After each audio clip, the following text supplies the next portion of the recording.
One of the ways to counter a Herod, one of the ways to counter shielding heroes. But remember, 100% win rate. Even the regular season, it was unbeatable. Sound the horns, sound the trumpets, because the King Slayers are here. Ladies and gentlemen, welcome to the first game of this best of 5 series between Geek Fam and RRQ Hoshi. Off the bat, 2 purifiers on the side of Geek Fam, a boy and Chidera for sure. We'll have to see the role matchup though right here. Minotaur against Hellcurt.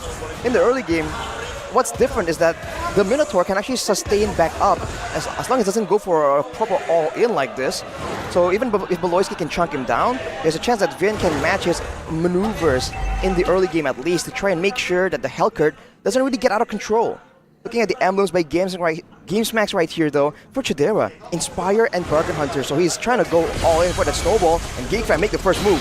Stampede, Ray goes in, but Rad is the one who picks it up. But boy, gonna be flickered on. Rad picks up first blood, and the Kingdom strikes first. Beloy forced back under his tier 1.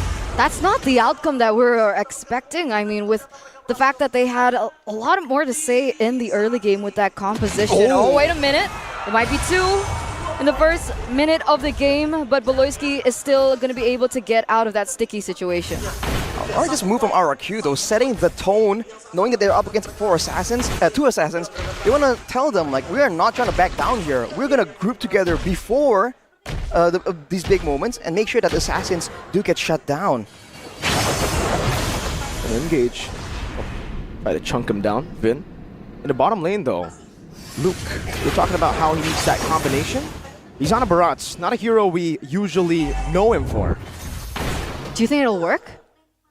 I feel like if his role is just to be the main front line, you can't really mess it up. But considering how fast RRQ can really move around with their composition, I feel like that Barats becomes a bit of a liability. He's just at risk of always getting caught out, chased down, and the rest of the team can't necessarily back him up. And Geek Fam, they understand that they need to be able to outmaneuver and outrun RRQ, which is why you see the Quantum Charge in the hands of a boy and Rave, and just to get around the map faster. Rad's pulling the turtle over to his side. Luke, flicker death to his welcome, gonna be able to munch him down. Ray jumps in with the Defiant Blade, picks it up. Now another realm comes down as well. That was the blades by Ray. Dark Knight falls as well. Ray trying to pick up all the blades, will be able to do so. He gets out the Finch poised, just to steal and to get away. Okay, I thought he was going to go for another trade there onto Clay, but he's still going to be able to get out. Overall, RRQ, oh wait a minute, see? Ooh, that's the burst potential for Geek Fam. Great plays right here, really outmaneuvering RRQ, allowing Ray to get steals in the jungle as well, but look at this, whoa, Irad. Trying to go for the shield unity, he does find it. Boys trying to take that lethal away from him, but Rad still is able to secure it. Wow, for RRQ right now, they have to be just concerned about this Barat situation because that Daytona's Welcome is a pesky tool. And the fact that it's on the EXP lane and not in the hands of the jungler means that there's a lot more ways that Geek Fam can play around with this. Oh, look at this stun prediction though. Seems we're in the minority. Eterna 3-1 to Geek Fam. We have the same score. A boy wants to force the issue. Even as a Monforce committed down with a synchro fission as well. Finn jumps over the knockup. Beloyski's still able to run away for a bit, but Rad just slows him down with the Poissons. It takes him out of the land of Dawn. All things considered though, it's still just the roamer. But for RRQ, this also means that this is time where Beloyski is not just diving in, just threatening the backline. And look at this play, immediately cutting off Geek Fam from their turret. He's gonna go for it though. Stampede over to Vin. Luke has rotated. Death to this welcome. The Minus Fury used up defensively, but he'll be slain before he can even use it all the way. Geek Fam secured 2 kills, equalizing on the board. A great move from Geek Fam to rotate and just pinch RRQ, knowing that they can get the catch in the back line. RRQ need to be a bit more careful with the maneuverability that Geek Fam can rotate with. Already an invade now, with Ray dealing some damage over to Irad, trying to go for the orange buff just right now. Irad with a Poissons walks over, but Ray takes it away. Did use his retry, however. 2 levels ahead, and it seems Irad cannot go for the turtle. So what's the idea now for RRQ? Are they just going to keep on going for these team fights? Are they still going to play into the tempo of Geek? It looks like Vin might be fishing and starting to go for this next neutral objective, but with 2 level difference, can they go for the contest? Ooh. Vin's holding it down. Irad has taken his purple buff, was able to regen quite a bit, and now using the shield unity to rotate over again. Dark Knight falls onto Dawn. Missiles not connecting. Dawn trying to kite away. Synchrofish in. Minions Fury though knocks him up, and Ray still finds Retribution. Now it's a 4-man knockup as they go away with like Pound. Skylar bunched up by Luke. Now thrown away. A boy comes in with another realm. Skylar gets slain by Valoisky. Play looking for that damage. The tip of the blaze knocks him up. Oh, doesn't go for the kill now with the Finch boys. Dawn gets the shield. They bait it in. Finn able to cancel Ray's engage fully. Clay gets hit by the Stinger. Gets a little bit more of an HP. Irad brought back by the Stampede and stabbed by Ray. Unfortunate outcome for RRQ right there. They wanted to go for a bit more of an all-in, but Skylar getting hit by the Daytona's welcome as he just enters that fight. Just means that the damage output for RRQ is immediately just demolished. And even the prolonged fight, Geek fam, you can see that how they're playing this is just so intelligent. Hiding back in and out, knowing that in the short burst of trades, especially with Chidera securing the Starlium right before that fight began, they can just wait for the cooldowns, go in and output all that damage, get out and rinse and repeat. RRQ are the ones who are struggling to get an engage because they have a Minotaur. They can protect really well, but they can't really go for these catches. Seems they lack that chase potential, right? A few of those members were low, but when Skylar jumps in, he gets counter-engaged on by damage, not by CC. And look at the items as well. Dawn going with the Enchanted Talisman. He actually did the most damage in the previous fight, but look at this. Dawn just disappeared on the Esmeralda. You're supposed to be sustainable in there. He just got melted down. Rad's next on the chopping block. A full damage composition is working. Clay forced to use the defensive Tempest of Blades. That's a good Minions Fury, but it's on to another realm as that's like and Pounce coming down from Skylar. Picks up a shutdown, but now gets ran down inside of the tier 2. Clay falls as well. Slowly but surely, Geek fam just take all the members down. The Kingslayers mean a business here. They trade 4 for only Beloisky. And look at the instant space that they have achieved. They are knocking on the doorstep of the kingdom right now. Picking up a turret in this mid side will dictate the fact that they have more map pressure to play with on those side lanes and the objectives. It's crazy that if you think RRQ, they have the box here. They want to be rotating around the map just a lot more aggressively. They're just getting fully outmaneuvered by Geek. And again, you can see that they're caught in these fights like 2v5. Geek fam just finding ways to be together and now going for the turtle. Shadow Stampede onto Dawn again as Zaman Force gets popped in, but he has to purify now as his welcome gets used up and Chidera just melts Dawn away with Ray picking up the turtle for free. Rad sliced down. Ray is going mad in the back with the Finch Poise trying to chase him, but Geek fam decide to back away. It's a 3-0 on top of the turtle.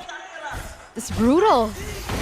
It's brutal. Geek, they played that team fight so well, layering all the resources they were able to get, and even Clay wasn't able to utilize the ultimate coming in from Helkert, from the Faramis, to be able to find an edge in that team fight, and that's a 7.6k gold lead now for Geek. Going from bad to worse for RRQ right here. The fact that Dawn, only with the Enchanted Talisman here, is just so squishy when he gets bursted down by everyone altogether. So he can't really do the same thing he's been doing since the beginning of this game. He's trying to be like a bit of a different version of a CC. They can do some damage. They can be elusive here, slippery in these fights with the Purify as well. But you can't purify that damage, man, with Chidera picking up the Feather of Heaven as well. He is just nuking down Dawn before he can even react. Then you have Ray dealing physical damage. You got magical damage, you got physical damage. It's just so hard for RRQ. They have frontliners, but what do the frontliners even build at this point? It's 8 minutes in the game, and they're conflicted. We want to handle the Hereth, that's a problem. Or Ray and Beloisky, that's going to be an even bigger problem for our backline. And you know, it seems like Geek want to go for the team fights with the Netherrealm, but if you look at their composition and the way they're building, Helkert and Link can technically do a bit of DPS. They're not really skill reliant, and the Link has the Hasil as well. Oh, they're going in. Chidera just diving deep, and Ray goes in as well. That's a stolen Netherrealm, but now he gets knocked up. No, he's able to dash out just in time. Ray trying to chase him down. Ray! What an assassination in the back, and Vin jumps in onto 4, but no one's there to follow it up. He went in all alone, and now Dawn and Skylar are left to defend the 2 side laners of RRQ. What is Ray on in the playoffs? I mean, week number 9, impressive. Wait a second, was that a mistake? Oh, Skylar tried to flicker out, but he gets munched on. Luke, you cannot run away from that Detina's welcome. This is so unfortunate. Just everything going wrong for RRQ Hoshi right now. And looks like Irad gets pulled back in as well. Oh, look at the damage! Almost taking the tank down just like that. Don can't even walk even further here. And Ray, meanwhile, even I was surprised. He took the Lord all by himself with the Finch poise. Just rotates over after going for the kills. What is this man on? This is his true Retribution. The Retribution just coming out of nowhere. And look at his build, like I was saying, he has the Has Claws, the Berserker's Fury, now the Sea Halberd as well. If you leave him alone, it's not just a danger when he can go in with the Tempest of Blades and go for the skill base damage. You leave him alone, that DPS, like you saw earlier, being able to just 1v1 the Lord, no issue.